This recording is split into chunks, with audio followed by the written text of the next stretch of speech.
మించి మీ దాసులు ప్రియులు సువన్ రాజు గారి ద్వారా ఏర్పాటు చేసిన మహాసభల్లో ఇదిగో నాయన దూర ప్రాంతాల నుంచి కూడా మీ సేవకులు వచ్చారు. కూడి వచ్చిన వారిని విడిచి వచ్చిన సంఘాన్ని దీవించండి. ఈ గ్రామాన్ని స్థానిక సంఘాన్ని మరి ఎంతగానో తమ గుప్పులు ఇప్పి సభలకు ప్రోత్సాహం అందించిన ప్రతి బిడ్డల్ని దీవించండి. వేదిక మీద ఉన్న తమ్ముళ్ళని ఆస్వాదించండి. మరి దూర ప్రాంతాల నుంచి వచ్చిన మీ బిడ్డలందరినీ, యవనస్తులను, ఆర్కెస్ట్రా వారిని, సౌండ్ ఇచ్చిన బిడ్డలను కూడా దీవించమని యేసుక్రీస్తు ప్రభు పేరట ప్రార్థించి అడిగి వేడుకొంచున్నాము తండ్రి, ఆమేన్. ప్రభునందు ప్రియమైన దేవుని బిడ్డలరా, యేసుక్రీస్తు ప్రభువారి యొక్క నామంలో మీ అందరికీ నా హృదయపూర్వక వందనాలు తెలియజేసుకుంటున్నాను. వేదిక మీద ఉన్న నా తోటి సేవకులు, దైవజనులు, తమ్ముళ్ళు అందరికీ కూడా నా వందనాలు తెలియజేసుకుంటున్నాను. ప్రియులరా, మరి రక్షణ సువార్త మహాసభల్లో రెండవ రోజు దేవుని యొక్క విలువైన మాటలు వినడానికి మంచి సమయాన్ని దేవుడు మనకిచ్చాడు. మరి యవనస్తులు, స్త్రీలు, పెద్దలు అందరం కలిసి మరి ఈ సమయాన్ని మన ఆత్మీయ జీవితాలు అభివృద్ధిపరచుకోవడానికి ఉపయోగించుకుందాం. ప్రియులరా, మనుషులుగా భూమి మీద బ్రతుకుతున్న మన జీవితం ఈ లోకములో కనపడుతున్నది, ఇది మనకి తెలిసినట్టుగానే ఇది పార్ట్ 1. అంటే మనం చూడండి, చాలా కథలు రాస్తారు చాలామంది రచయితలు, మంచి మంచి స్టోరీస్ కథలు రాస్తారు. సీరియల్స్లో కూడా చిన్నతనంలో 500 భాగాలు, 500 ఎపిసోడ్స్ ఏమా. అలాగే చిన్నతనంలో సినిమాలు చూసేవాళ్ళం. ఇప్పుడు కాదు, దేవుడు అంటే తెలియనప్పుడు సినిమాలకు వెళ్ళినప్పుడు పార్ట్ 1, పార్ట్ 2 వచ్చేది. అలాగనే మీకు ఈరోజు మంచి విషయాన్ని మనం తెలుసుకోవాలి. అదేంటంటే, ఈ భూమి మీద గడిపే ఈ మన జీవితం ఇదంతా కూడా మొదటి భాగం. ఇదేంటమ్మా? మొదటి భాగం, పార్ట్ 1. పార్ట్ 2 అనేది, రెండవ భాగం అనేది చనిపోయిన తర్వాత మనం అనుభవించబోతున్నాం. చాలామందికి ఇదే లోకం అనుకుని, ఇదే జీవితం అనుకుని, ఈ జీవితంలో అనుకున్నది జరగకపోతే, అంటే అప్పుల పాలైపోతే, కష్టాల పాలైపోతే, ఏమా ఓర్చుకోలేనటువంటి సమస్యలు వచ్చి మీద పడితే, చచ్చిపోతే బాగుండును అనుకుని ఆత్మహత్యలు చేసుకుని చనిపోయిన వాళ్ళు కూడా చాలామంది ఉంటారు. అంటే వాళ్ళ దృష్టిలో ఏంటంటే, ఈ జీవితమే చాలా కష్టంగా ఉంది అని. ఈ అప్పులు, ఈ బాకీలు, లేదంటే ఈ కష్టాలు, ఈ కోరికలు తీర్చుకోలేని ఈ జీవితాలు, ఇవన్నీ కూడా ఈ జీవితంలో, ఈ లోకంలో మనకు సంక్రమింపజేస్తున్నప్పుడు, ఈ లోకంలో మనకు వస్తున్నప్పుడు, వీటన్నిటిని చూసి చాలామంది చనిపోతే ఏ గొడవ లేదు అంటూ ఉంటారు. చనిపోతే మంచిదిరా, ఎవడు పడతాడు ఈ కష్టాలు, ఎవరు పడతారు ఈ బాధలు అంటూ ఉంటారు. ఎందుకంటే మనుషులుగా కోట్ల మంది ప్రజలకు తెలిసింది ఈ జీవితమే. కాబట్టి ఈ జీవితంలో మనకు సంభవించేవి ఏవైనా ఉంటే వాటిని మనం అధిగమించలేక, వాటిని మనం కొనసాగించలేక, ఈ జీవితం భారం అనుకుని మధ్యలోనే ముగించుకున్న వాళ్ళు చాలామంది కనబడుతూ ఉంటారు. అలాంటి వాళ్ళకి ఈ జీవితం మాత్రమే ఉంది, ఇంకొక జీవితం లేదు. ఎవరు చూసి వచ్చారా చనిపోయిన తర్వాత దేవుడు ఉన్నాడని? ఎవరు చూశారు చనిపోయిన తర్వాత నరకం ఉన్నదని? ఎవరు చూశారు శిక్ష ఉన్నదని, లేదంటే పరలోకం ఉందని ఎవరు చూశారు అనేటువంటి మరి ఇలాంటి ప్రశ్నలు అడుగుతూ కూడా ఉన్న వాళ్ళని చాలామందిని మనం చూస్తూ ఉంటాం. అయితే ప్రియులరా, ఈ సర్వ ప్రపంచ ప్రజలకు దేవుడు ఈ లోకంలో కూర్చిన ఈ విషయాలతో పాటు ఇంకొక విషయం కూడా మనందరికీ తెలియాలని కొన్ని వందల సంవత్సరాల క్రితం తండ్రిన దేవుడు ఆలోచించాడు. మీరు బాగా ఆలోచించాలి. ఏంటంటే, మనకి ఈ భూమి మీద కొన్ని విషయాలు తెలిసాయి. ఏంటవి? ఏ కాలం తర్వాత ఏ కాలం వస్తుంది, వేసవకాలం తర్వాత వర్షాకాలం వస్తుందని, వర్షాకాలం తర్వాత శీతాకాలం వస్తుందని కాలాల గురించి మనకి తెలిసాయి. ఆకాశంలో నల్లని మబ్బులు పడితే నల్లని మబ్బులు కమ్ముకుంటే వర్షం వస్తుందని మనకు తెలిసిపోయింది. ఇకపోతే సముద్రాలలో తుఫాన్ ఏర్పడటానికి కూడా ముందుగానే హెచ్చరికలు చేయడానికి రాడార్లు ఉన్నాయి, మిషన్లు ఉన్నాయి, మనిషి పరిజ్ఞానంతో చేసిన యంత్రాలు ఉన్నాయి. అంతేకాదు ఏ నేలలో ఏ పంట వేయాలి, ఏ సీజన్లో ఏమి విత్తాలి కదమ్మా, ఇవన్నీ తెలిసిపోయినా మనకి, ఇవన్నీ తెలిసిపోయినాయి. ఎవరిని పెళ్లి చేసుకోవాలి, ఎవరిని పెళ్లి చేసుకోకూడదు, ఏమా ఎవరు తల్లి, ఎవరు తండ్రి, ఎవరు చెల్లి అన్నీ తెలిసాయి. ఏ నేల పంటకు మంచిది, ఏ పంట ఎప్పుడు వేయాలి, ఏ కాలం తర్వాత ఏ కాలం వస్తుంది, ఇవన్నీ కూడా మనకి చక్కగా తెలిసిపోయినాయి. వీటితో పాటు మనుషులన్న ప్రతి వాళ్ళకి దేవుడు ఇంకొక విషయం తెలియాలని కొన్ని వందల సంవత్సరాల క్రితమే ఆయన ఆశపడ్డాడు. తెలుసండి, మనకి ఇవి మాత్రమే కాదు, ప్రజలందరికీ ఇంకో విషయం తెలియాలనుకున్నాడు. కానీ ఆ విషయం గురించి ఎవరు చెప్పడం లేదు, ఆ విషయం గురించి ఎవరు చెప్పడం లేదు. ఎందుకంటే ప్రియులరా, చాలామందికి దాని గురించి తెలీదు కదండి. అసలు శిశలుగా మనుషులకు తెలియవలసిన అసలైన సంగతి అదేంటంటే ప్రసంగి గారు రాసిన గ్రంథంలో తండ్రి అయిన దేవుడు సర్వప్రపంచ ప్రజలకు తెలియాలి అనుకున్న ఒక బ్రహ్మాండమైన విషయం ఒకటి ఉంది బైబిల్లో. ఇది మనందరికీ తెలియాలి. మనకు మాత్రమే కాదు ప్రియులారా, ప్రపంచంలో బ్రతుకుతున్న ప్రతి మనిషికి తెలియాలి. ఇదే జీవితం అనుకుని ఈ జీవితాన్ని కొనసాగించలేక చనిపోతే బాగుంది, చనిపోతే మేలుంది, చనిపోతే నా దగ్గరికి అప్పులు వాడు రాడని, చనిపోతే నా దగ్గరికి పోలీసు వారు రారని, చనిపోతే నా దగ్గరికి జడ్జి గారు రారని అమాయకంగా ఆలోచించి చనిపోతున్న ప్రతి వాళ్ళకి గుణపాఠంగా చెప్పడానికి మనందరికీ తండ్రి అయిన యెహోవా దేవుడు పాత నిబంధన కాలంలో మన పితరులని లేవనెత్తి మనకు తెలియడానికి అద్భుతమైన విషయాన్ని రాశాడు. అదేంటో చూద్దాం. చూడండి, ప్రసంగి గారు రాసిన గ్రంథములో 6వ అధ్యాయము 12వ వచనాన్ని కనుక మనం చదివినట్లయితే ప్రియులరా, మరి ప్రసంగి గ్రంథము 6వ అధ్యాయము 12వ వచనంలో ఎంత బాగా చెప్పారో చూడండి. నీడవలే తమ దినములను గడుపుకునే వ్యర్థముగా గడుపుకుంటున్నామంట మనం. దేవుడు మనకి విలువైన దినాలు ఇచ్చాడు కదండి. సమయము, కాలము, రోజులు, నిమిషాలు ఎంత గొప్పవండి అవి. వింటారమ్మా? సమయము, కాలము ఇవన్నీ కూడా చాలా గొప్పవి. చాలామంది అంటుంటారు కదా, మరి సమయాన్ని పోగొట్టుకుంటే తిరిగి మరలా మనకు అది రాదు కదండి. నిన్నటి రోజున మరలా మనం రప్పించగలమా? వస్తుందా మళ్ళీ? నిన్న రోజు కాదండి, ఒక్క నిమిషం కూడా మనం ఉట్టినే గడిపితే, ఒక నిమిషం కూడా మానవ జీవితంలో చాలా గొప్పదండి. తెలుసా మీకు? మన ప్రాణం పోవడానికి 5 నిమిషాలు చాలు భూమి మీద.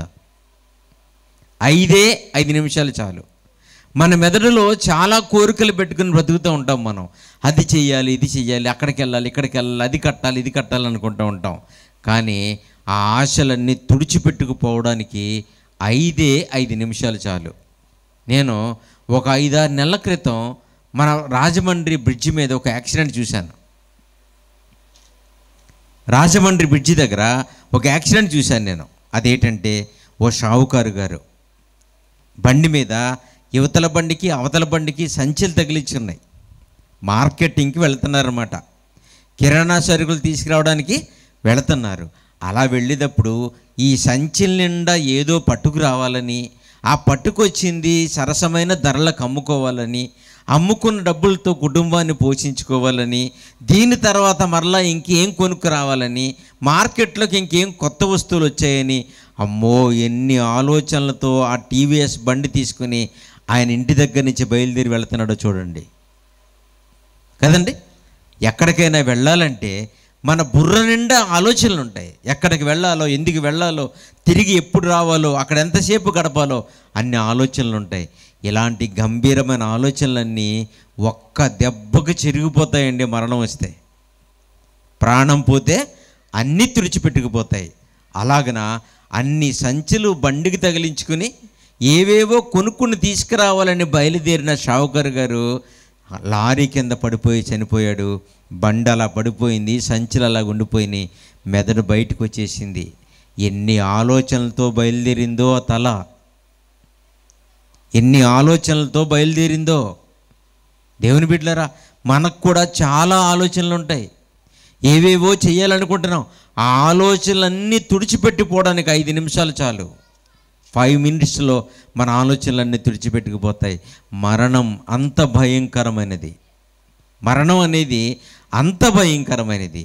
ఎంత భయంకరమైన మరణాన్ని కలిగిన వ్యక్తులుగా భూమి మీద బ్రతుకుతున్న మనకి దేవుడు విలువైన జీవితకాలం ఇచ్చాడు. తెలుసండి, మన జీవితాన్ని మనం ముగించుకోవడానికి మన చేతుల్లో లేదండి. మన భూమి మీదకి మనం పుట్టామంటే మనకు కావాలని పుట్టామా అండి? మనం పుట్టడం అనేది మన చేతుల్లో ఉందామా లేదా?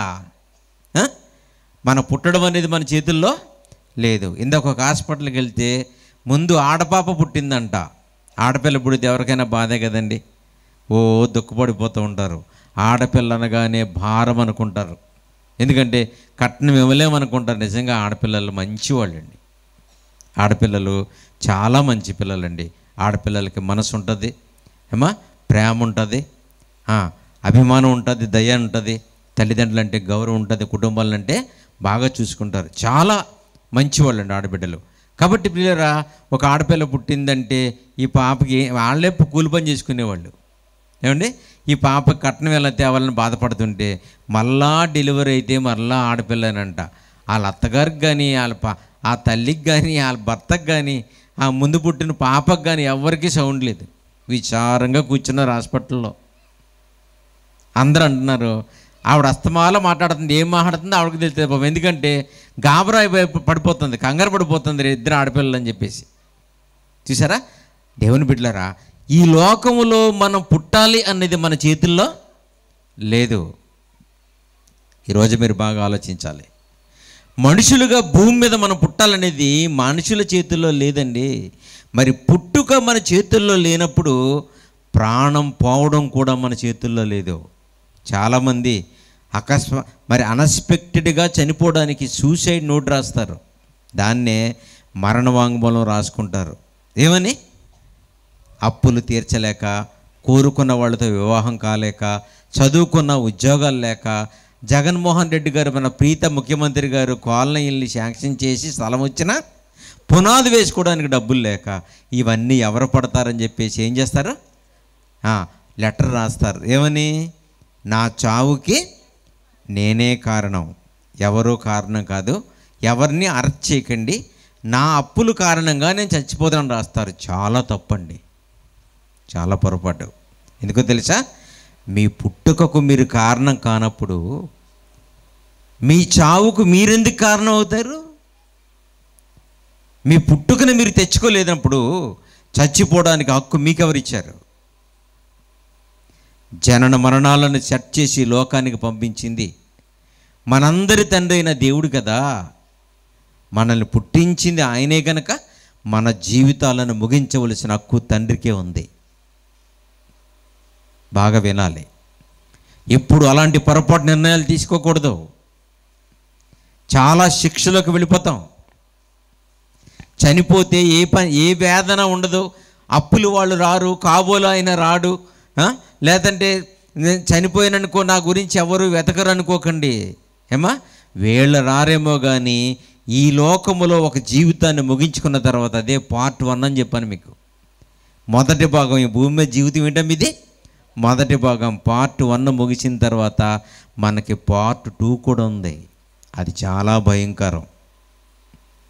సీరియల్కి పార్ట్ 1 పార్ట్ 2 ఉన్నట్టు, కథలకి పార్ట్ 1 పార్ట్ 2 ఉన్నట్టు, మన జీవితానికి కూడా పార్ట్ 1 పార్ట్ 2 ఉంది. మొదటి భాగం 2 భాగం ఉంది. ఈ మొదటి భాగాన్ని గనక చక్కగా దేవుళ్ళలోకి మీరు గడుపుకుంటే, దేవుడు చెప్పినట్టుగా మీరు విని మీ మనసు మార్చుకుంటే పార్ట్ 2లో చాలా అద్భుతమైన లోకానికి వెళ్తారు మీరు. 2వ భాగం చాలా బాగుంటుంది. అది బాగోవాలంటే ఇది బాగోవాలి. ఏమండి, విత్తనాలు వేస్తాం కదా, మట్టిలో విత్తనం వేసామంటే విత్తనం మంచిదైతే వచ్చే మొక్క కూడా మంచిదవుతుంది. విత్తనం మంచిది అవ్వాలి. అందుకే విత్తన శుద్ధి కేంద్రాలు ఉంటాయండి గవర్నమెంట్వి. అంటే ఈ వడ్ల గింజలు, ఈ బీర గింజలు, ఈ చిక్కుడు గింజలు, ఏ పంట అయినా సరే వీళ్ళు ఏం చేస్తారంటే రసాయనాలు కలిపి సూర్యరశ్మిలో ఎండబెట్టి వాటికి చీడలు పీడలు పురుగులు క్రిములు లేకుండా శుద్ధి చేసి మనకు అమ్ముతారు. ప్రభుత్వం వారు శుద్ధి చేసి అమ్ముతారు మనకి. విత్తన శుద్ధి కేంద్రాలు అంటారు వాటిని. ఎందుకంటే నీటిగా మంచిగా ఏ రోగం లేని విత్తనాలు నాటితే మొక్కలు కూడా మంచి వస్తాయి. అలాగే మన జీవితం దేవుణ్ణి నమ్ముకొని మారు మనసు పొంది ఏ పాపము చేయకుండా మంచి విత్తనాలాగా వెళ్ళాలి గోతిలోకి. అప్పుడు దీని నుంచి పరలోకం వెళ్ళే మొక్క వస్తుంది కదా, మహిమ శరీరం, అది బాగుంటుందండి. విత్తనం మంచిదైతే మొక్క మంచిది వస్తుంది. మర్చిపోకండి. మీరు మంచిగా చనిపోతే దేవుడి కొరకు మీరు మంచి లోకానికి వెళతారు. పాపాలు చేసి తప్పులు చేసి మార్పు చెందకుండా ఎన్ని సంవత్సరాలు ఉన్నా దేవుళ్ళు ఎదగకుండా అలాగే ఉండి అప్పుల పాలు అయిపోయి కదండి. చాలామంది తెలియక అప్పు చేసేస్తూ ఉంటారు, బాకీలు చేసేస్తూ ఉంటారు.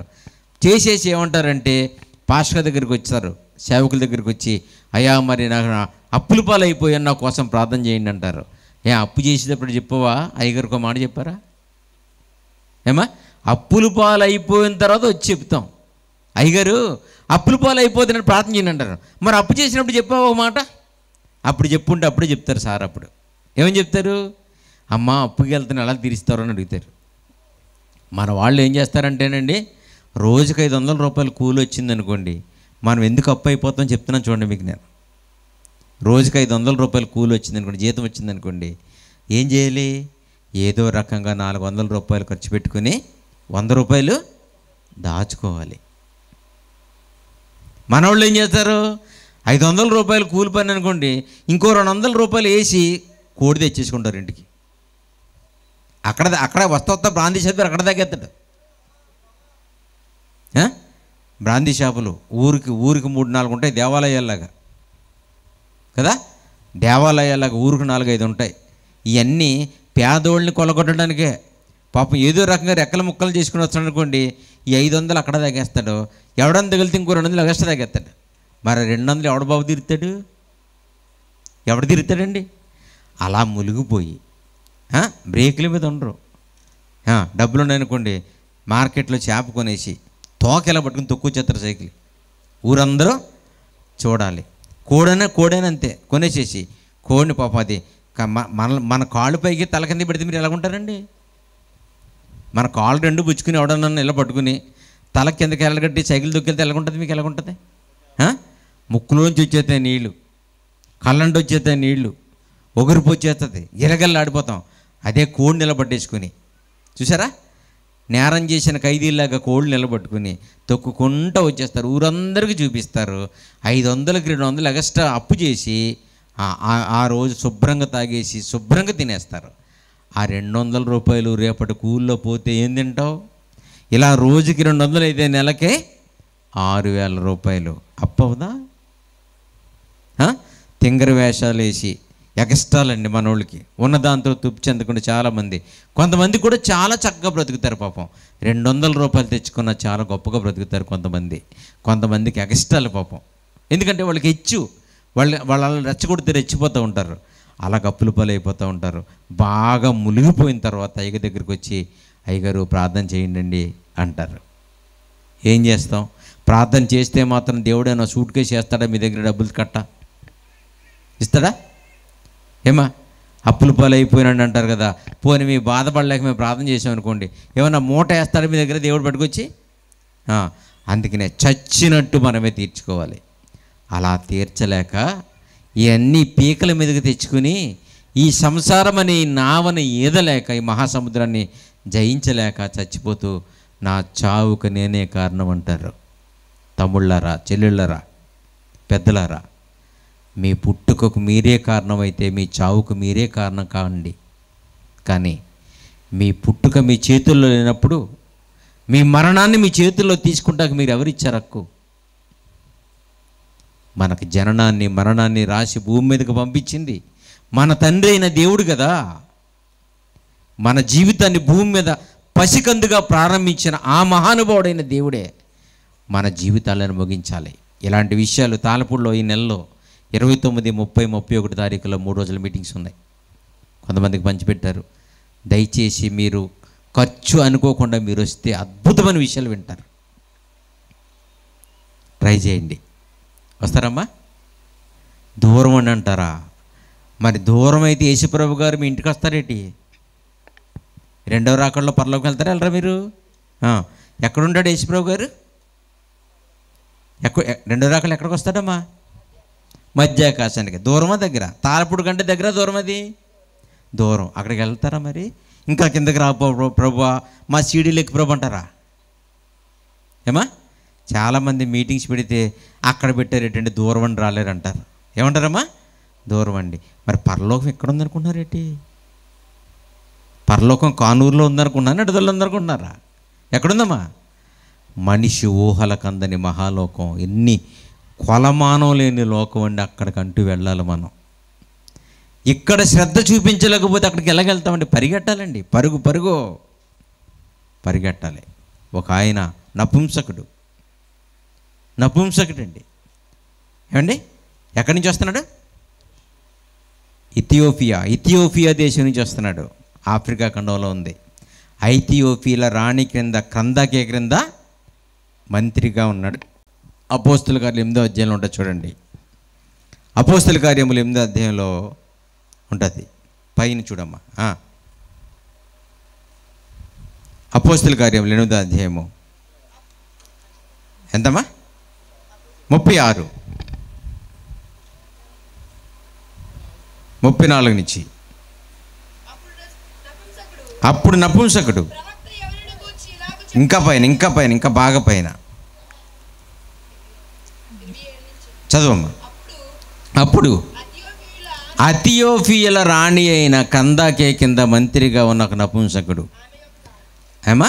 ఐథియోపియాల రాణి అంటే, ఐథియోపియా అంటే ఇథియోపియా, ఇప్పుడు ఆఫ్రికా దేశం. అది ఆఫ్రికా ఖండంలో ఉన్నటువంటి దేశం. ఐథియోపియా అంటే ఇథియోపియా అని పిలుస్తారు ఇప్పుడు. అది ఆఫ్రికాలో ఉంది. అక్కడ నుంచి ఆసియా ఖండానికి వస్తున్నట్టు యెరూషలేముకి. ఎందుకమ్మా? దేవుణ్ణి ఆరాధించడానికి. ఖండాలు దాటుకుని ఎందుకు వచ్చారు? వాళ్ళకి అర్థమయ్యాడు దేవుడు. మనం ఎందుకు ఇంట్లో కాళ్ళు బయటెట్టం చెప్పండి? షాబా దేశ ప్రాణం వచ్చింది. సొలొమోను గారి జ్ఞానాన్ని చూడడానికి, చిక్కు ప్రశ్నలు వేసి ఇబ్బంది పెట్టడానికి పరుగున ఖండం దాటుకుని వచ్చిందండి. షాబా అనే దేశం నుంచి యెరూషలేము వచ్చింది. ఇథియోపియా నుంచి ఈ నపుంసకుడు యెరూషలేము వచ్చాడండి. చూసారా? ఖండాలు దాటుకునే దేవుణ్ణి ఆరాధించడానికి, దేవుని మహిమ చూడడానికి వాళ్ళు వస్తే, క్రైస్తవ బిడ్డలారా ఈరోజు ఇంట్లో నుంచి కాళ్ళు పెట్టడానికి మనకు సిగ్గు కదండి. అలాంటిది ఈ లోకాన్ని ఉద్ధరించడానికి వచ్చిన యేసుక్రీస్తు ప్రభువారు రెండవ రాకడలో వస్తున్నప్పుడు మనల్లో ఏం చూసి మనకు ఆయన పరలోకం ఇవ్వాలో చెప్పండి? ఆసక్త, శ్రద్ధ, పట్టుదల, వివేకమా, భక్త, వినయమా, విశ్వాసమా, నిరీక్షణ? ఏముందని దేవుడు మనల్ని చూసి మహాలోకమైన పరలోకం ఇవ్వాలని చెప్పండి?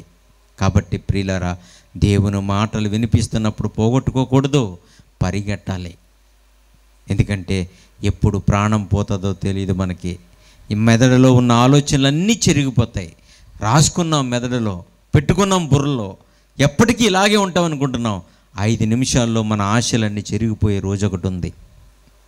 అదే ఈ ప్రపంచానికి తెలియాలని ప్రసంగి గారైన సొలొమోను గారి ద్వారా దేవుడు క్రీస్తుకు పూర్వం ఆలోచించాడు.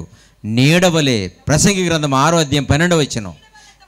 ప్రసంగి గ్రంథం 6వ అధ్యాయము 12వ వచనం. నీడవలే తమ దినములన్నీ వ్యర్థముగా గడుపుకొను మనుషుల జీవితం అందు. చూశారండి?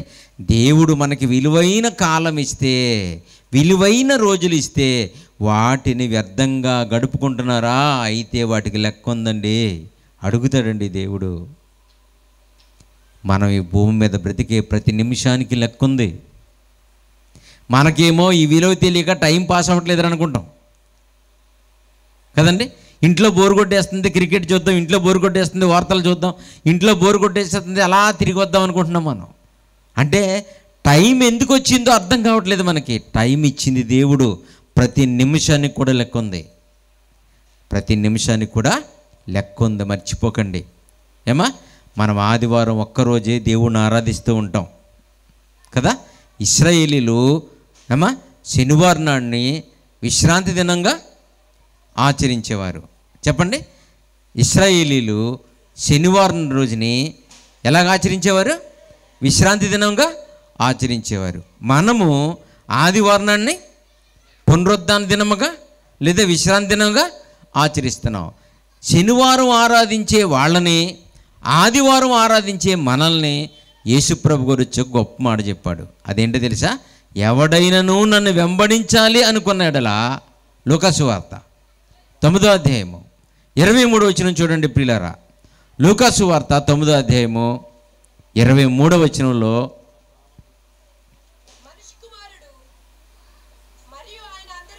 మరియు ఆయన అందరితో మర్చిపోకుండా, అటు ఇశ్రాయేలీలు, ఇటు క్రైస్తవులు, అటు యూదులు, ఇటు అన్ని జనాంగం, క్రొత్తగా సంఘాల్లోకి చేర్చబడుతున్నటువంటి వేలాది మంది ప్రజలతో యేసుప్రభు గారు ఏం చెప్పాడు చూడండి. విశ్రాంతి దినమని చెప్పుకుంటూ శనివారం ఆరాధించే వాళ్ళకి, పునరుద్ధాన దినమంటూ ఆదివారం ఆరాధించుకుంటే మనకి ఎవరికైనా సరే చెప్తున్నాడు. ఆయన అందరితో ఇలాగూ చెప్పాడు. బాగా వినాలమ్మా, ఏమా నేర్చుకుందాం వాక్యాన్ని. ఎవడైనను నన్ను వెంబడించగోరిన యెడల తన్ను తాను ఉపేక్షించుకొని ప్రతి దినమా, ప్రతి ఆదివారమా, ప్రతిదినము. అబ్బా, ఎంత బాగుందండి బైబిల్. ఎవరైనా నన్ను వెంబడించి నాతో పాటు పరలోక రాజ్యానికి రావాలి అనుకుంటే, అలాంటి వాళ్ళు ఇంకా శనివారము కాదు, ఇంకా ఆదివారం కాదు, మరేం చేయాలి? ప్రతి దినములో శనివారం ఉంది, ప్రతి దినములో శుక్రవారం ఉంది, ప్రతి దినములో బుధవారం ఉంది, ప్రతి దినములో ఆదివారం ఉంది. ఆదివారం తప్పని కాదు, ఆదివారం ఆరాధన అనేది ఒక తప్పని కాదు. ఆదివారం కూడా దేవుణ్ణి ఆరాధించుకోవచ్చు. యేసుప్రభు గారు పునరుద్ధరణకు లేచిన దినం అది. కనుక ఒక్కరోజు అనే దానికి దేవుడు ఫుల్ స్టాప్ పెట్టేశాడు. ఒక్కరోజు అనేది దేవుని చరిత్రలో తీసి పారేశాడు. మరి ఏం చేయాలి? ప్రతి దినము తన సిలువనెత్తుకుని వెంబడించాలి.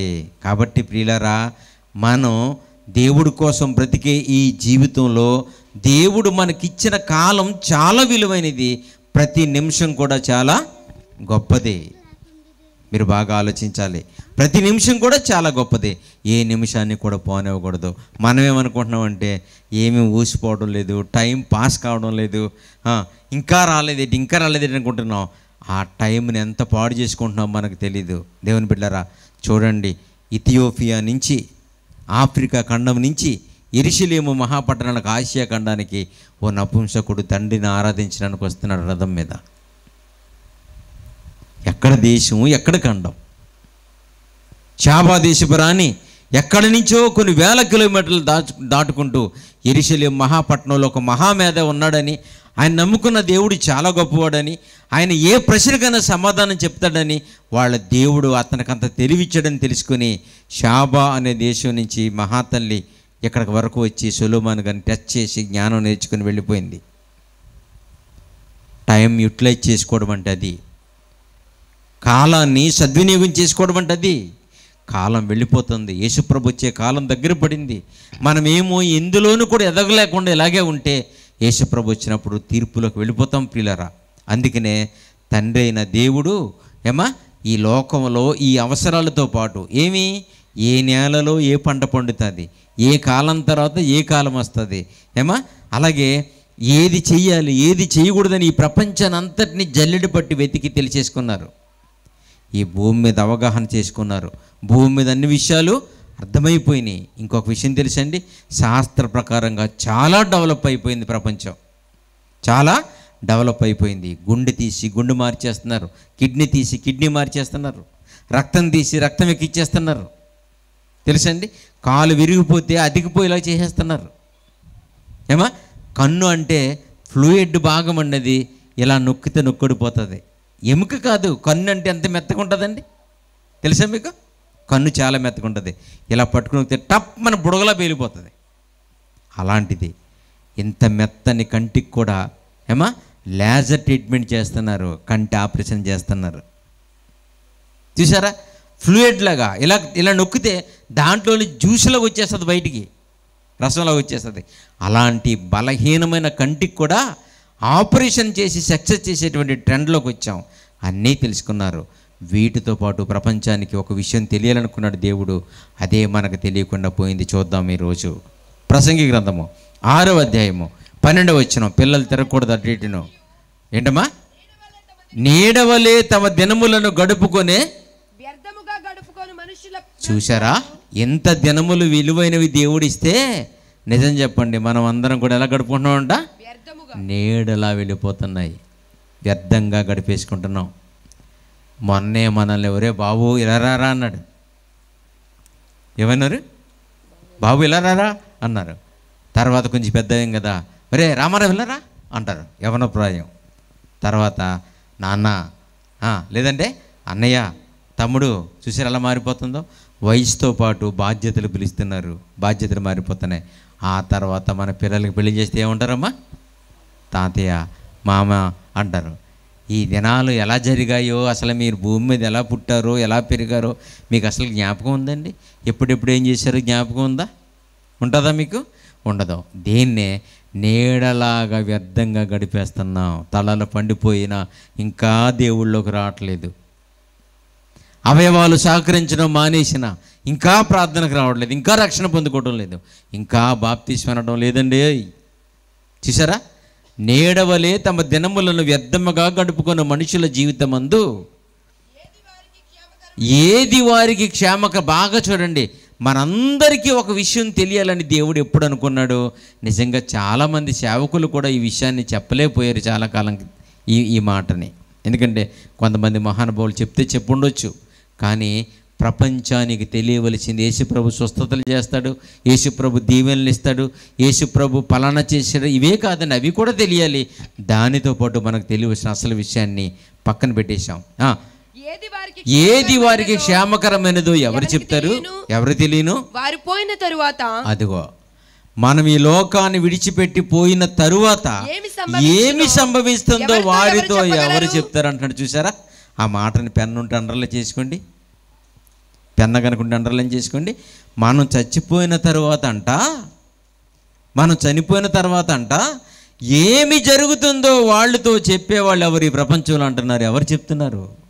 సతీష్ కుమార్ గారా? శ్యామ్ కిషోర్ గారా? జాన్ వెస్లీ గారా? ఏమండి, ఎవరు చెప్తున్నారు అసలు ప్రపంచానికి? అసలు ఎవరు చెప్తున్నారు? ఆలోచించండి. పెద్ద పెద్ద మినిస్ట్రీస్, పెద్ద పెద్ద సంస్థలు నడిపేటువంటి మహానుభావులుగా పేరొందినటువంటి ఎంతోమంది మంచి మంచి సేవకులు ఉన్నారు కదండి ప్రపంచంలో.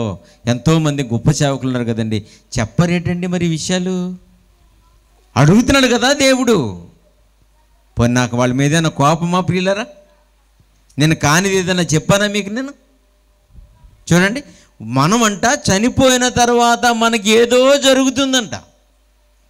అమ్మా, చనిపోయిన తర్వాత మనం ఏమనుకుంటున్నాం? చనిపోతే గొడవలే లేవు, చనిపోతే ఏ బాధ లేదు. ఎందుకంటే చనిపోయిన శవం దగ్గరికి, శ్మశానం దగ్గర, సమాధి దగ్గరికి అప్లోడ్ రాడు. అక్కడ ఎవడు అడగడు. ఎవరికైనా బాకీ ఇవ్వాల్సి వస్తే అక్కడికి ఎవడు రాడు.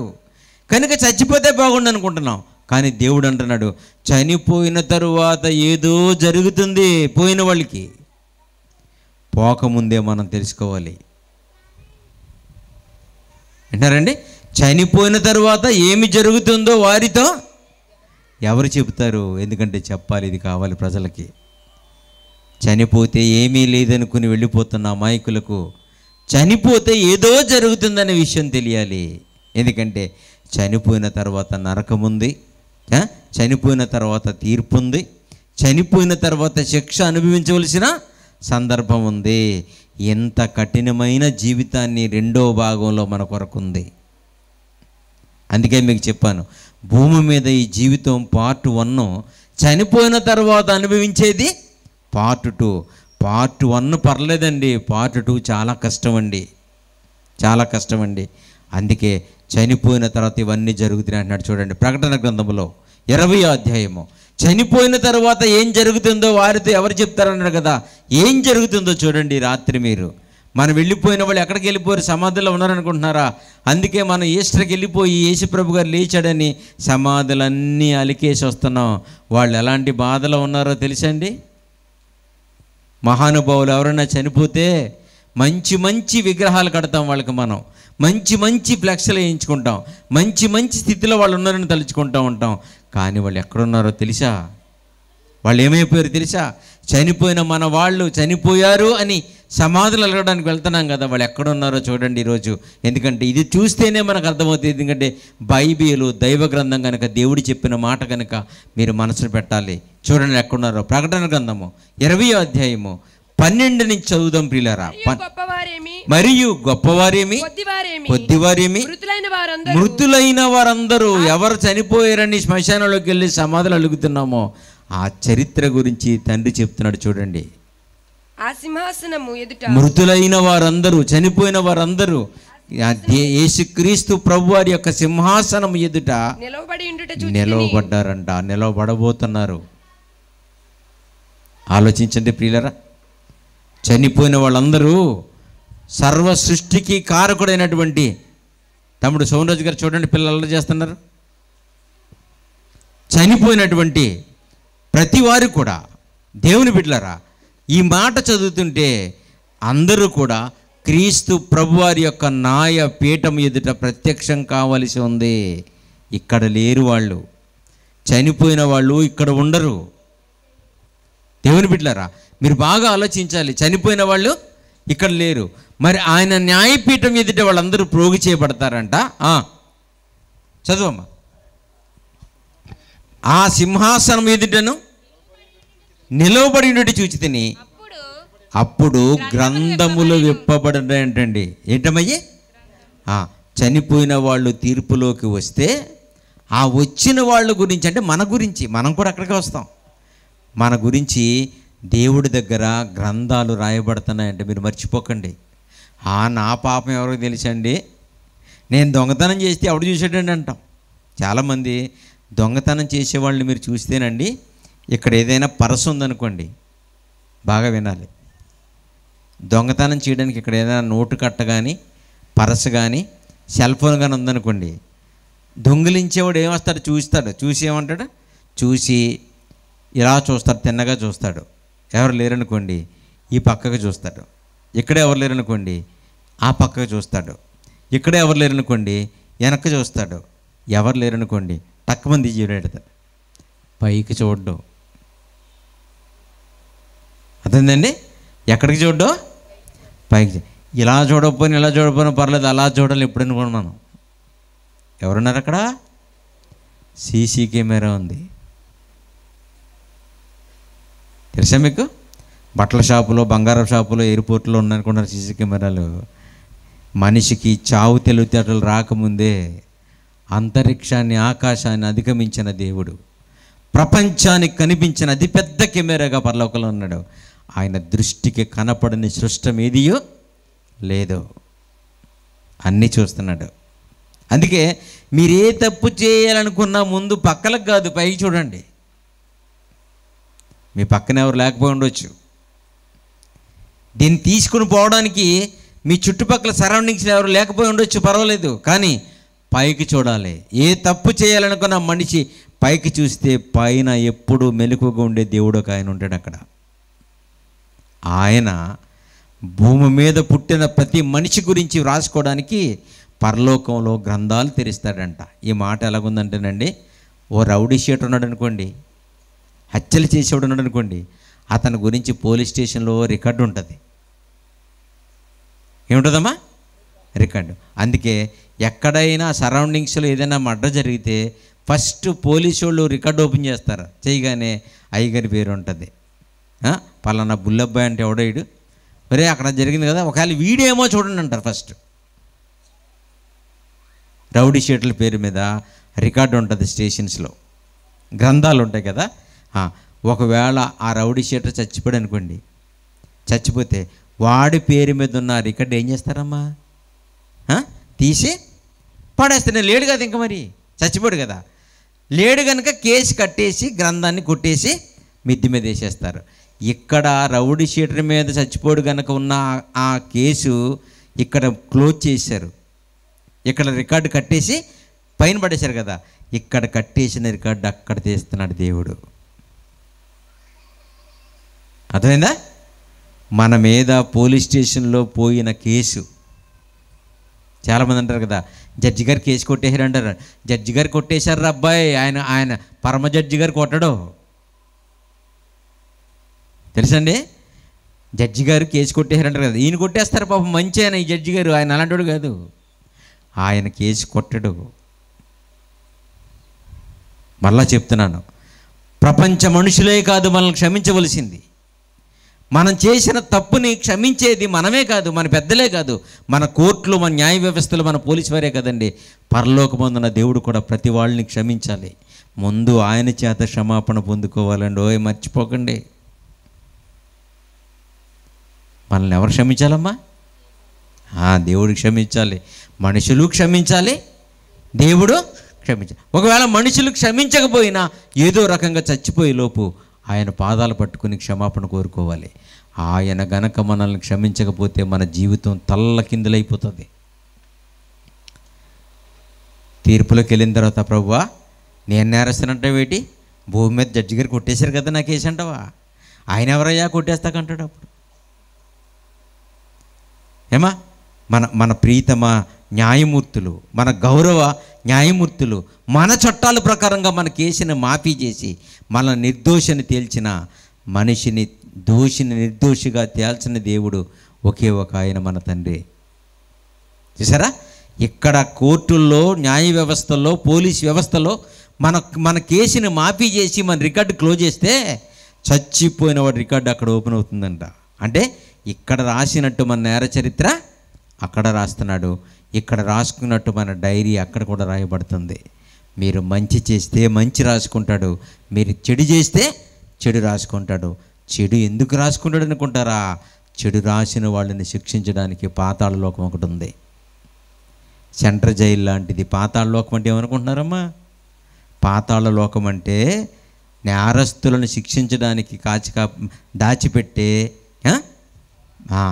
జైలు లాంటిది, సెంట్రల్ జైలు లాంటిది. అక్కడికి వెళ్ళిన వాళ్ళు ఇంక రాకూడదు. తెలుసండి, కొంతమంది తీవ్ర నేరస్తులు ఉంటారండి, భయంకరులు అనమాట. ఆ భయంకరుల్ని రాజమండ్రి సెంట్రల్ జైల్లోనూ, వరంగల్ సెంట్రల్ జైల్లోనూ, హైదరాబాద్ సెంట్రల్ జైల్లో పెట్టరు. చాలా దుర్మార్గులు వాళ్ళు. అలాంటి వాళ్ళు ఏం చేస్తారంటే అండమాన్ జైల్లో వేస్తారు, తీహార్ జైల్లో వేస్తారు. విన్నారు ఎప్పుడన్నా పేరు మీరు విన్నారా? మరి రాజమండ్రిలోనూ హైదరాబాద్లోనూ వేయడం మానేసేసి అక్కడికి ఎందుకు తీసుకెళ్తారంటారా? ఆ జైలు ఉన్న చుట్టూ నీళ్ళేనండి, పారిపోవడానికి కుదరదు, తప్పించుకోవడానికి కుదరదు, బెయిల్ మీద రావడానికి కుదరదు. అంత కఠినమైన నేరం చేసిన వాడు జీవితం అక్కడే మాసిపోవాలి, అక్కడే చచ్చిపోవాలి, అక్కడే సముద్రాల్లో కలిసిపోవాలి, రాకూడదు. అది తీహార్ జైలు, లేదంటే అది అండమాన్ జైలు. ఇలాగా ఇంత తీవ్ర నేరస్తుల్ని పూర్వకాలంలో ఇలా శిక్షించేవారు. ఇంకా వాళ్ళు రాకూడదు, సొసైటీలోకి రాకూడదు, వాళ్ళ పిల్లల్ని చూడకూడదు అనుకునేవారు. అలాంటి జైలు దాని బాబు లాంటిదే పాతాళ లోకంలో నరకం. ఏమనుకుంటున్నారు? దేవుడు అంటే చేసి పక్షుల్లాగా భూమి మీద వదిలేశాడు కదా, ఏదైనా తినొచ్చు, ఏదైనా తాగొచ్చు, అనుభవించి రాజా అంటున్నారు జీవితాన్ని. ఈ జీవితానికి లెక్క ఉందండి.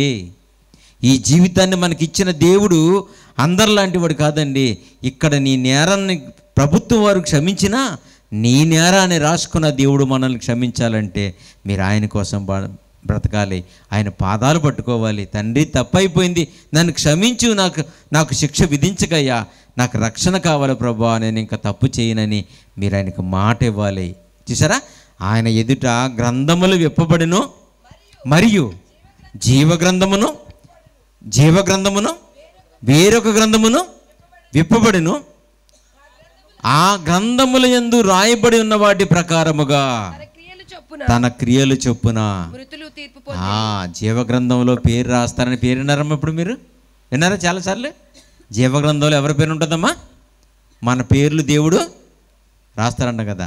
జీవగ్రంథాల్లో పేర్లు రాయడండి, పేర్లు రాస్తాడేమోనని మంచి మంచి పేర్లు పెట్టేసుకున్నాం మనం. రూతు, మార్త, ఎస్తేరు, నయోమి, బైబిల్లో ఉన్న మంచి మంచి పేర్లన్నీ తీసి మనకు తగిలిచ్చేశారు పాస్టర్ గారు. అవునా? మా అబ్బాయికి దానియేలు పెట్టండి అంటారు, మా అబ్బాయికి సంసోను పెట్టండి, మా అబ్బాయికి యోసేపు పెట్టండి, మా అబ్బాయికి కొంతమంది యేసుని పెట్టేసుకుని డైరెక్ట్ ఇంకొడలేదు. ఇక ఏంటమ్మా కొంతమంది పేర్లు ఏంటి? యేసు. ఆ యేసులు ఎక్కడో తెలుసా? చాలామంది సెంట్రల్ జైల్లో యేసులే ఉన్నారు. మహానుభావులు. వాళ్ళ అమ్మ ఎంత కళలు కనిపెట్టిందో ఆ పేరు, ఆ కళ్ళన్నీ సెంట్రల్ జైల్లో నెరవేరుతున్నాడు కొడుకు. చూసారా? పేరు జీవగ్రంథంలో రాయబడుతుందంటే మీరు పెట్టుకున్న ఎస్తేరు, రూతు, మార్త, దానియేలు, పౌలు, పేతురు. అబ్బా, కొంతమంది చూస్తూ ఉంటాను స్పీకర్లో, వాళ్ళ పేర్లు ఇద్దరిద్దరు అపోస్తుల పేర్లు ఒక్కొక్కళ్ళు ఇద్దరిద్దరు అపోస్తుల పేరు పెట్టుకుంటారు. స్టీఫెన్ అంటే ఎవరమ్మా? స్టెఫను. స్టీఫెన్ అంటే ఎవరు? స్టెఫను. పాలు, ఆయన ఎవరు? పౌలు. పాలు అంటే మన పాలు కాదు. ఆయనో మహానుభావుడు, ఈయనో మహానుభావుడు. ఇద్దరు పేరు పెట్టేసుకుంటారు, ఒకళ్ళ కూడా బ్రతకరు. సాల్మన్ డానియల్ అని పెట్టుకుంటారు. సొలొమోను మంచోడే, దావీదు గారు మంచోడే. ఇద్దరిద్దరు పేర్లు పెట్టుకున్న కనీసం ఒక్కళ్ళ కూడా బ్రతకడం వాళ్ళు చాలామంది ఉన్నారు. వాళ్ళు ఊహ ఏంటంటే మేము ఏదో రకంగా మంచి పేరు పెట్టించుకున్నాం, అయినా బైబిల్లో ఉద్దండుల పేర్లు పెట్టుకున్నాం. పేర్లు ఉండవు అబ్బాయి. మరి జీవగ్రంథంలో పేరు రాయబడుతుంది అంటే పేరు కాదు, ఈ పేరు కలిగిన వాడు ఏమేం చేశాడో రాసుకుంటాడు దాంట్లో. నా పేరు సత్యవేద సాగర్ కదా, నా పేరుండి నా పేరు ఎదురుగుండా ఏముండాలి? ప్రభువుని నమ్ముకున్నాడు, రక్షణ పొందుకున్నాడు, మారు మనసు పొందుకున్నాడు, బాప్తీసం తీసుకున్న దగ్గర నుంచి ఏ పాపం చేయకుండా యథార్థంగా బ్రతికాడు. అంతేకాదు, కానుకలు ఇచ్చాడు, ప్రేమ చూపాడు, కుష్ఠరోగులను ఆదరించాడు, మంచి వాళ్ళని ప్రేమించాడు, సువార్త ప్రకటించడానికి వెళ్ళాడు, కష్టమైన నష్టమైన బ్రతికాడు, రాత్రనక పగలనక తిరిగాడు. ఇవన్నీ దేవుని గ్రంథంలో రాయబడాలి. ఉన్నాయా? మన ఎలాంటి ఏమైనా ఉన్నాయా పైన? ఏమా మన పేరు ఎదురుగుండా ఏముంటుంది అక్కడ? గ్రంథాలు విప్పుతారు కదా, మీ పేర్లు ఉన్నాయి కదా, మీ పేర్లు సత్యవతో లేకపోతే సువార్తమ్మ, సుశీలో, ఇంకోటి ఏదో ఉంటాయి కదా, ఆ పేరు ఎదురుగుండా ఎంతవరకు ఏమైనా రాసుకున్నారా? ఖాళీ పేజీ అలాగే ఉందా? మరి అంతకాలం ఎలా? మరి ట్రై చేయండి, రాసుకోండి, మారండి. మారితే మంచి చేస్తారు మీరు. ఏమా మీ మనసులు మారితే మీరు ఏం చేస్తారు? మంచి పనులు చేస్తారు. ఆ పనులు అక్కడ రాసుకుంటాడు. మర్చిపోకండి, తప్పు చేసినా రాసుకుంటాడు. రేపొద్దున చనిపోయిన తర్వాత ప్రభు దగ్గరికి వెళ్తాం కదా, మనం బాగా వినాలమ్మా. చనిపోయిన తర్వాత ప్రభు దగ్గరికి వెళ్ళినప్పుడు మనం వెళ్ళగానే మళ్ళీ చూస్తారు కదా, చూసి ఈవిడా అని మన పేజీ ఇలా తీయగానే ఏముండాలమ్మా? భూమి మీద మనం దేవుడి కొరకు ఏమేమి చేశామో, ఎంత కష్టాన్ని ఓర్చుకున్నామో, పాపం చేయడానికి ఎన్ని అవకాశాలు వచ్చినా చేయకుండా ఉన్నామో అవన్నీ దాంట్లో కనపడాలి. ఇలాగనగానే ఖాళీ పేజీ ఉందనుకోండి, ఏమంటాడు? తీసుకెళ్ళిపోండి అంటాడు. తీసుకెళ్ళిపోండి అంటాడు. జీవగ్రంథమందు పేరు రాయడం అంటే ఆ పేరు కలిగిన వాడు భూమి మీద చేసిన పనులు, దేవుని పనులు అవి ఉండాలి అక్కడ. పిలిపిలికి రాసిన పత్రిక 2వ అధ్యాయము చూసారా? పిలిపిలికి రాసిన పత్రిక 2వ అధ్యాయం 21వ వచనంలో అంటున్నాడు చూడండి. పిలిపిలికి రాసిన పత్రిక అపోస్తలుడైన పౌలు గారు పిలిపిలికి రాసిన పత్రిక 2వ అధ్యాయము 21వ వచనం. అందరంట, నేను అంటలేదమ్మా, మీ మీద నాకేం కోపం లేదు. చెల్లమ్మలు మీరేమీ దాన్ని తిట్టుకోకండి, ఎందుకంటే బైబిల్లో ఉన్నది చెప్పకపోతే పరలోకం రాదమ్మా. మా బాధ అది. మాకెవరి మీద కోపం ఉండదు. సేవకులు అంటే నాకు చాలా గౌరవం, సంఘాలంటే ప్రేమ. అందరం మన పరలోకి వెళ్ళాలన్నదే నేను చేసే సువార్త పరమార్థం. ఏమా ఈ మాటలు మీ హృదయాల్లో గుచ్చుకుంటే ఒకళ్ళైనా మారతారేమో, ఒకళ్ళైనా జీవితాన్ని సరి చేసుకుంటారేమో. మీరు పరలోకానికి సిద్ధపడాలనే ఆశ తప్ప మాకే ఆశ లేదండి, మీరు గమనించాలి. ఏమా అందరూ పిలిపి పత్రిక 2వ అధ్యాయం 21వ వచనం, అందరూ తమ సొంత కార్యములనే చూచుకొనుచున్నారు, కానీ యేసుక్రీస్తు కార్యములను చూడరా. ఇదేటమ్మా, నేనన్నానా పౌలు గారు అన్నారా? ఆయన మీద కోపపడండి, నా మీద కోపడకండి. ఏమా నేనన్నానమ్మా? నేను అనలేదు. అందరూనా కొందరా? అందరును. మనం కూడానా? మన ఎక్సెప్ట్ మీరు అనలేదు, ఇంక్లూడింగ్ అస్, మనతో కలిపి. వింటారండి? అందరూ సొంత కార్యములే చూచుకొనుచున్నారు కానీ యేసుక్రీస్తు కార్యములను చూడరు. చెయ్యొద్దండి. ఈ రోజు యేసుప్రభు గారు పని ఒకటి చేశానని నిజంగా ఏమీ చెయ్యలేదు. పోయిన సంవత్సరం ఇలా వెనక్కి వెళితే ఒక్కటి కూడా దేవుని కార్యక్రమాలు మనం చేయట్లేదు. అదేంటండి సాగర్ గారు, అందరూ సొంత కార్యాలు అంటారు, యేసుప్రభు కార్యాలు చేయలేదంటారు, మరి గుడికి సున్నమే తిన్నాం ఏమా? జనవరి 1కి జెండాలు అంటిస్తున్నారు కదా, పిల్లలకి నాటకాలు నేర్పిస్తున్నారు, డ్రామాలు వేస్తున్నారు. ఇవన్నీ యేసుప్రభు గారి పనులా కాదా? కాదండి. బాగా వినాలి. అలాంటి పనులు అందరూ చేస్తారు. యూదులు చేసేవారు, ఇశ్రాయేలీలు చేసేవారు కదా. పండగలు వస్తే ఆర్భాటంగా మరి అంజూరపు మట్టలు పట్టుకుని ఎంత ఆర్భాటం చేసేవారు. దేవాలయం చుట్టూ ఎంత బాగా కట్టేవారు, ఎన్ని పువ్వులు గుచ్చేవారు. ఇశ్రాయేలీలు ఆచారం చేయడంలో ఉద్దండులు, వాళ్ళు క్రియలు లేనటువంటి దైవ వ్యతిరేకులుగా బ్రతికిన యూదులు. ఆ యూదులే యేసుప్రభు గారిని సిలువేసేశారు. విన్నారా? వాళ్ళు చేసింది కూడా దేవుడు పని అనుకునేవారు. దేవాలయానికి రంగులు వేయించడం, దేవాలయానికి పువ్వులు గుచ్చడం, దేవాలయానికి మట్టలు కట్టడం వాళ్ళు కూడా చేసేవారు. దేవుని పిల్లారా, జెండాలు అంటించినా, రంగులు వేసినా, జనం సరిపోవట్లేదని చర్చెస్ని ఎక్స్టెండ్ చేసిన, గోడలు తీసి పొడిగించిన, దేవాలయానికి వేలు కానుకలు ఇచ్చిన, అవి యేసుక్రీస్తు ప్రభు వారి కార్యాలు అనుకుంటారా? అవి అందులోకి వస్తే ఆయన ఎందుకంటాడు అన్నమాట. అందరూ ఎందుకంటాడు? కొందరైనా మన దీంట్లో నుంచి మనకు రాయితీ ఇవ్వలేదేంటి, కొంతనైనా తప్పించలేదేంటి? ప్రియులారా, ఇవి కూడా చేసుకోండి.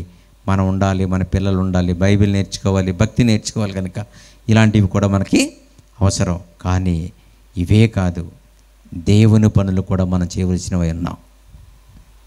ఇవి చేస్తే దేవుడు తన గ్రంథంలో రాసుకుంటాడండి. అందుకనే జీవగ్రంథంలో పేరు రాసుకుంటాడంటే మంచి మంచి పేర్లు పెట్టుకున్నాం. దానియేలు, సువార్తమ్మ, మార్తమ్మ, అబ్బో, స్టెఫను. ఇన్ని రాళ్ళు ఇచ్చి కొడుతుంటే అలాగ ఉండిపోడు మహానుభావుడు దేవుని కొరకు. ఎవరమ్మా? స్టెఫను. ఒక్క రాయి మేము ఏదేస్తే ఊరుకుంటారా? ఎవడాడా ఉండరా, ప్రార్థనకి వచ్చి నీ తోలు తీసేస్తంటారు. ఒక ఆవిడ చూశాను, మహాభక్తురాలు, ప్రార్థనకి వెళ్ళిపోతుంది. వెళ్ళిపోయేసరికి దారిలో ఎవరేదో అన్నారు, తిట్టుకుంటూ వెళ్ళిపోతుంటుంది. ప్రార్థన అయిపోయాక నీ సంగతి తెలుతుంది, చేతిలో బైబిల్ ఉంది, బతికిపోయి ఉంటుంది. చేతిలో బైబిల్ ఉంది కనుక బ్రతికిపోయావు, మరలా వచ్చి నీ సంగతి చెప్తుంటాడు. మారారా ఏమా? ఎవరిని మోసం చేయడానికి ఆ భక్తి, ఎవరిని మోసం చేయడానికి ఈ జీవితం, ఎవరిని మోసం చేస్తున్నాం? మనమే కదా మోసపోతున్నది. వయసు పరిగెడుతున్నా, కాలం మింగేస్తున్నా, రోగాలు తరుముతున్నా, కళ్ళు తెరుచుకోకుండా బ్రతికితే ఎక్కడికి వెళ్ళిపోతాం? యేసుప్రభు సింహాసనం ముందుకు తీసుకొస్తే గ్రంథాలు విప్పబడతాయంట. ఆ గ్రంథములు యందు రాయబడిన వారిని వాటి ప్రకారంగా తీర్పు తీర్చబోతున్నాడు. ఇలాగ మనల్నే కాదు, ఈ లోకాలు పుట్టక మునుపు నుంచి పరలోకములో దేవుడి మీద వ్యతిరేకంగా తిరుగుబాటు చేసిన దూతల్ని కూడా దేవుడు ఇలాగే శిక్షించడానికి సిద్ధపడ్డాడని చెప్పాడు యోధాపత్రికలో. చూడండి, యోధాపత్రిక 1వ అధ్యాయం 6-7 వచనాలు చూడండి ప్రియులారా. యోధాపత్రిక 1వ అధ్యాయము 6-7 వచనాలు. మరియు తమ ప్రధానత్వమును నిలుపుకొనక తమ నివాస స్థలములు విడిచిన దేవదూతలను, అదిగో చూడండి ఎంత బాగున్నదో, మరియు తమ ప్రధానత్వమును నిలుపుకోలేదంట. అంటే దేవదూతలను కూడా దేవుడు మనకలా బాగా చూశాడండి. దేవదూతలు దేవుడికి పరిచర్య చేసేవారు. అలాగే ఆయన పిల్లలమైన మనకు కూడా పరిచర్య చేయడానికి దేవుడు వాటిని మన కొరకు నియమించాడు, సిద్ధపరిచాడు. మర్చిపోకండి ఏమా? దేవుడు దూతల్ని మనకిని దేవుడికిని పరిచర్య చేయడానికి ఆయన నియమించిన దాసులు వాళ్ళు, దేవదూతలు. వాళ్ళ గురించి చెబుతూ, మరి దాసులు కదా అని బొత్తిగా వాడి చేతికి చీపిరి కట్ట మసిగుడ్డ ఇవ్వలేదు, అధికారాలు ఇచ్చాడు. అందుకే ప్రధాన దూత అయిన మిఖాయేలు అంటాం మనం. దూతల్లో కూడా ప్రధానులు, అధికారులు గొప్ప గొప్ప పోస్టులు వాళ్ళకు కూడా ఇచ్చాడు తండ్రి. పక్షపాతం లేని దేవుడు వాడికి కూడా ఇచ్చాడు. అలాంటి మహా అధికారాలు దేవదూతలకు కూడా కట్టబెడితే వాళ్ళు ఏం చేశారంట? ఇచ్చిన మహాభాగ్యాన్ని నిలుపుకోకుండా దేవుని మీద తిరుగుబాటు చేశారంట. ప్రధానత్వమును నిలుపుకొనక తమ నివాస స్థలములను విడిచిపెట్టేశారంట. ఎందుకంటే అక్కడ దేవుడి మీద మేషం మెలేసి కొమ్ములు ఎగరేస్తే ఊరుకుంటాడేంటి, అక్కడి నుంచి కిందకి తోసేశాడు. అందుకే అంత మహాలోకాన్ని కోల్పోయారు వాళ్ళు దేవదూతలు. తెలుసండి, సాతానుతో పాటు భూమి మీదకి తోసివేయబడిన దేవదూతలు ఎన్ని అనుకుంటున్నారు? కోటాను కోట్లు. ఒకటి కాదు, చాలా వచ్చేసాయి. అందుకనే తమ ప్రధానత్వము నిలుపుకొనక తమ నివాస స్థలములైన పరలోకమును విడిచిన దేవదూతలను దేవుడు మహాదినమున జరుగు తీర్పు వరకు కటిక చీకటి గల నిత్యపాశ్యములతో బంధించి భద్రం చేశాడు. పాతాళ లోకములో నరకములో కోటాను కోట్ల దూతలు అందులో మగ్గిపోతూనే ఉన్నాయి, కాలిపోతూనే ఉన్నాయి. చావు ఉండదండి. పాతాళంలో చావు రాదు, నరకంలో చావు రాదండి. చావు రాదు, బాధ తీరదు. చెప్పాడు కదా, నరకమందు ఏమన్నారమ్మా? నరకమందు అగ్ని ఆరదు. తెలుసు కదా, అందరూ తెలిసిన వాళ్ళు చేతులు ఎత్తండి. నరకమందు అగ్ని ఆరదు, పురుగు చావదు. అందరికి తెలుసు. Very good. పురుగు చావదేటండి? పురుగేంటి ఆలోచించారు ఎప్పుడైనా? నరకమందు అగ్ని ఆరదంట, పురుగు చావదంట. ఎవరా పురుగు? మనమే, చీడ పురుగులు. ఏంటమ్మది? మనమేనండి. పురుగు చావదు. పురుగు అని ఎందుకన్నాడు చెప్తాను, బాగా వినాలి మీరు. నరకమందు అగ్ని ఆరదు, ఆత్మ చావదు అనొచ్చు. నరకమందు అగ్ని ఆరదు, మీరు చావర్రా అనొచ్చు. పురుగు చావదేంటి? ఏమా బాగా వినండి. పురుగు చావదని అర్థం ఏంటంటే, ఏమంటే ఇలా పాక్కుంటూ వెళ్ళిపోతున్న పురుగులు ఉంటాయి కదా, అలా స్పీడ్గా వెళ్ళిపోతున్న పురుగుని తీసుకొచ్చి ఇలా పట్టుకొని అలా నిప్పుల మీద వేసామనుకోండి, ఎలాగుంటుందండి? అయ్యి బాబు ఇంకేమన్నా ఉందా? గచగచగసలు ఆడిపోతుంది, టక్మని వదిలేస్తుంది. నిప్పుల మీద కాలిపోతున్న ఆ చిన్న పురుగు ఆ 2 నిమిషాలు, ఆ 1 నిమిషం దాని ఫీలింగ్స్ ఎలాగుంటాయండి? అంత అగ్నిలో అల్పమైన ఈ జీవి ఇలా పాక్కుంటూ వెళ్ళిపోతుందని పట్టుకుని తీసుకొచ్చి అలా నిప్పుల మీద వేసామనుకోండి, గలగలగలగల గుంజుకుని ఇలా తిరుగుబడిపోద్ది, కాలిపోద్ది. అలా మెదులుతూ బాధపడుతూ ఏడుస్తూ కోటాను కోట్ల సంవత్సరాలు నరకంలో కాలిపోవాలి. ఇది అబద్ధం అనుకుంటున్నారా? తప్పు చేసిన వాడిని శిక్షించడానికి ఇక్కడే జైలు ఉంటే, ప్రపంచాన్ని మనకు పెట్టుబడిగా పెట్టి లోకానికి పంపినప్పుడు ఆయన కోసం బ్రతకపోతే ఆయన శిక్షించడం ఎందుకు అనుకుంటున్నారు? ఈ రాత్రి మీరు బాగా ఆలోచించాలి. ప్రియులారా. ఎంత మంచి బైబిల్. అందుకనే వెళ్ళిపోయిన మన వాళ్ళు స్వేచ్ఛగా ఉన్నారనుకుంటున్నాం, మనల్ని వదిలిపెట్టి వెళ్ళిపోయిన వాళ్ళు సంతోషపడుతున్నారు అనుకుంటున్నాం. ఇంకా నయం వాళ్ళకి జన్మదినాలు చేస్తున్నాం, ఏమా వాళ్ళ గురించి స్మారకూటికలు పెట్టుకుంటున్నాం. దేవుని బిడ్డలారా, వాళ్ళు క్షేమంగా ఉన్నారా? ఇలాంటి మాటలు చెప్పేవాడు లేక కదా దేవుడి కోసం బ్రతకుండా దాటిపోయారు. అందుకనే ఈ లోకంలో బ్రతుకున్నప్పుడు ఇన్ని తెలిసిన మనకి ప్రాణం పోయిన తర్వాత కూడా ఏం తెలియాలో, ఇలాంటివి పోయిన తర్వాత వాళ్ళకి ఏం జరుగుతుందో చెప్పేవాళ్ళు కావాలని ప్రసంగి గారైన సొలొమోను ద్వారా దేవుడు చెప్పిన మాట ఎంత గొప్పదో చూడండి. ఆలోచన చెయ్యండి. జీవితం ముగిసిపోయిందా? మనల్ని ఎవరో కాపాడలేరు. బ్రతికొండడం సరిదిద్దుకోవడానికి, ఈ జీవితంలో ఈ ప్రాణంతో ఇంకెలా ఉండడం, మన జీవితాలు సరిచేసుకుంటాకండి. ఇది ఆరిపోకముందే మీరు సిద్ధపడాలి. మీటింగ్లు అంటారా? మీటింగ్లు పెట్టుకోవడం స్టైల్ కదండి, మీటింగ్లు పెట్టుకోవడం ఆనవాయితీ కదండి. ఆ మీటింగులో ఈ వార్తలు విన్న తర్వాత మనం మారాలండి. దేవుని కోసం గొప్పగా బ్రతకాలి. ప్రియులారా, ఆలోచించండి. దేవుడు ప్రపంచానికి తీర్పు తీర్చాలి అనుకుంటే ఫస్ట్ మన దగ్గర నుంచి స్టార్ట్ చేస్తాడంట. చెప్పి ముగిస్తాను నేను. పేతురుగారు రాసిన మొదటి పత్రికలో, పేతురుగారు రాసిన మొదటి పత్రిక 4వ అధ్యాయము 17-18 వచనాలు చూడండి ప్రియులారా. పేతురుగారు రాసిన మొదటి పత్రిక 4వ అధ్యాయము 17-18 వచనాలు. తీర్పు దేవుని ఇంటి దగ్గర ఆరంభమగు కాలము వచ్చి ఉన్నది. అదిగో వచ్చేసిందంట. దేవుని ఇల్లేదమ్మా. దేవుని ఇల్లు అంటేదండి మనమే, క్రైస్తవ బిడ్డలం, సంఘం. అదే కదండి. ఎందుకంటే ప్రభు వారు మనల్ని ప్రత్యేకించుకున్నాడు, ఒక మందగా మనల్ని ఏర్పరచుకున్నాడు. మనమే ఆయన ఇల్లు, మనమే ఆయన దేవాలయాలు. రాత్రి చెప్పాను కదా, మనల్ని కోరుకున్నాడు తండ్రి, మనమే ఆయన ఇల్లు. కాబట్టి ప్రియులారా, ఫస్ట్ తీర్పులోకి ఎవరిని తెస్తాడంటే దేవుడు మనల్నే. ఈ రాత్రి మీరు మర్చిపోకండి, ఎంత అన్యాయం అండి. తీర్పు దేవుని ఇంటి దగ్గర ఆరంభమైన కాలము వచ్చి ఉన్నది. అది మన యొద్దనే ఆరంభమైతే దేవుని సువార్తకు అవిధేయులైన వారి గతి అదిగో చూడండి. తీర్పు ఎక్కడ స్టార్ట్ అవుద్దమ్మా? మనం అనుకుంటున్నాం అబ్బాయి అన్యులు మారాలండి, అన్యులు ఇంకా మారలేదు, వాళ్ళు ఇంకా విగ్రహాలు కొలుస్తున్నారు, పూజలు చేస్తున్నారు అంటున్నాం. మనం మారామేంటి? వింటున్నారమ్మా? ఎవరు మారాలండి? ఎందుకంటే సగం ములుగా మనం ప్రభులోకి వచ్చి సగం పీకల దాకా ములిగా ఉన్నాం. ఇంకొక కొంచెం ములిగితే తల తడిసిపోతుంది. ఇక్కడ దాకా ములిగి అలాగే ఉండిపోయాం. అన్యులు అంత కూడా ములగలేదండి, అది ఇది సమానమేనండి.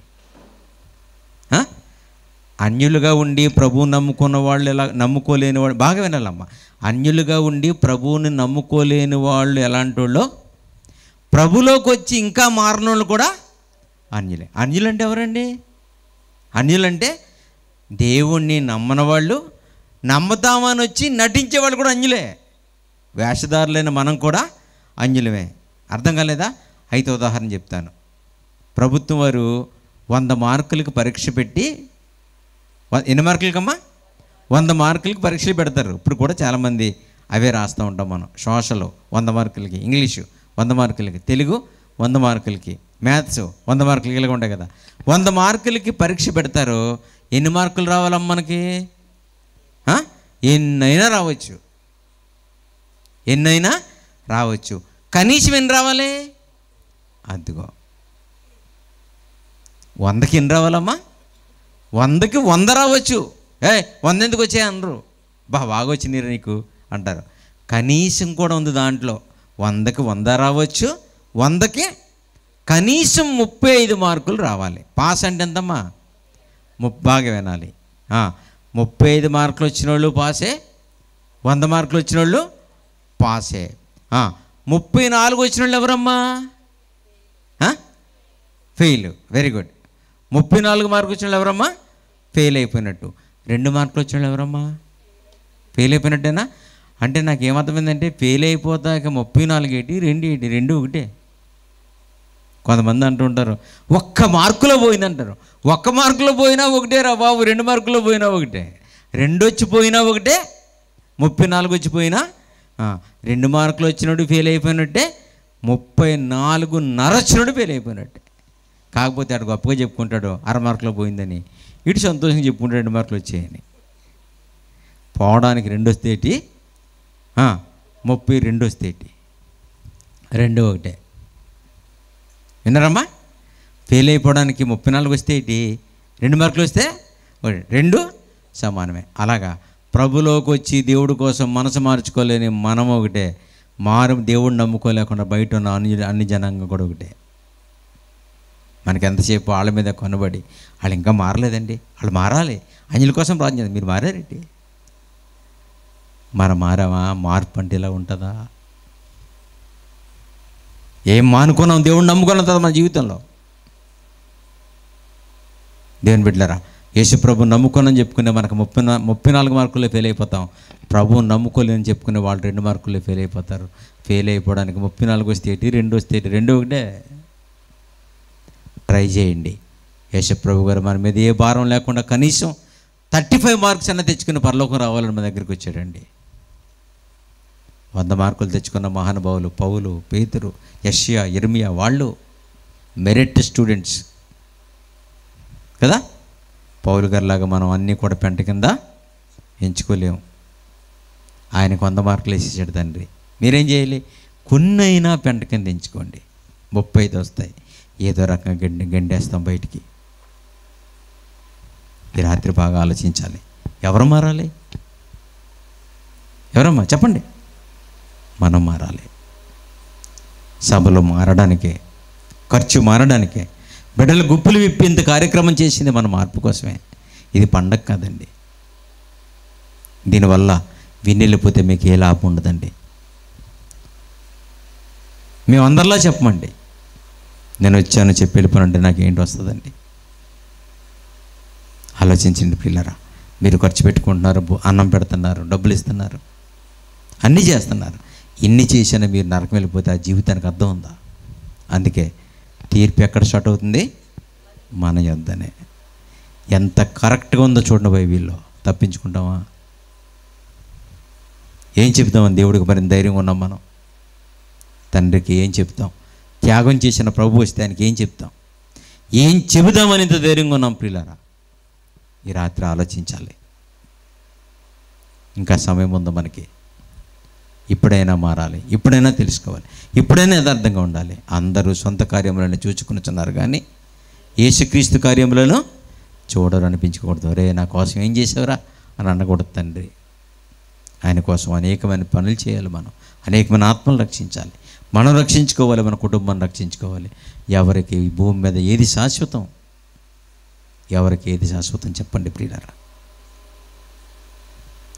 దేవుని ఇంటి దగ్గర ఆరంభమై కాలం వచ్చి ఉన్నది. చదవమ్మా. తీర్పు దేవుని ఇంటి దగ్గర ఆరంభమై కాలము వచ్చి ఉన్నది. అది మన యొద్దనే ప్రారంభమైతే దేవుని సువార్తకు అవిధేయులైన వారి గతి ఏమైపోతావు? అంధకారం అయిపోతుంది జీవితం. ఇలాగే లైట్ల కాంతిలో, ఏసీ రూములో, కూలర్ల మధ్యన, డైనింగ్ టేబుల్ మధ్యన ఉంటాం అనుకుంటున్నారా? చీకటి అయిపోతుంది బ్రతుకు. ఎవరు రారు అక్కడికి. ఏమండి? ఎవరికైనా ఫోన్ చేసినప్పుడు ఒక్కొక్కసారి సిగ్నల్స్ అందనప్పుడు మనకు మెసేజ్ వస్తూ ఉంటుంది, మీరు కాల్ చేసిన వ్యక్తి అందుబాటులో లేడు అంటే ఏమైంది? మధ్యలో సిగ్నల్ తెగిపోయింది. కాసేపటి కన్నా మళ్ళీ ట్రై చేస్తే కలుస్తాడు. కానీ నరకంలో, పాతాళలోకంలో సిగ్నల్స్ ఉండవు. ఉంటాయమ్మా? మన బాధ ఎవరంటారు? మన గోడ ఎవరంటారు? సెల్ ఫోన్లు ఉండవు, సిగ్నల్స్ ఉండవు. ఏమా? ఇప్పుడు మనకి వేసవకాలం కదా, వేడి తట్టుకోలేక ఇసురుకుంటున్నాం, ఏసీ రూములో ఉంటున్నాం, కూలర్లు పెట్టుకుంటున్నాం. మరి మనకి ఇంకా 20 తారీఖు వచ్చేసరికి మనకి ఏమొస్తుందంట? రోహిణి. విన్నారా పేరు ఎప్పుడన్నా? రోహిణి కార్త వస్తుందంట. రోహిణి కార్తలు అంట రోళ్ళు కూడా బద్దలైపోద్ది. అంటే అంత టెంపరేచర్ ఉంటుంది, అంత ఉష్ణోగ్రత ఉంటుంది. ఎప్పుడు సంవత్సరానికి ఎన్నిసార్లు వద్దాము రోహిణి కార్తీ?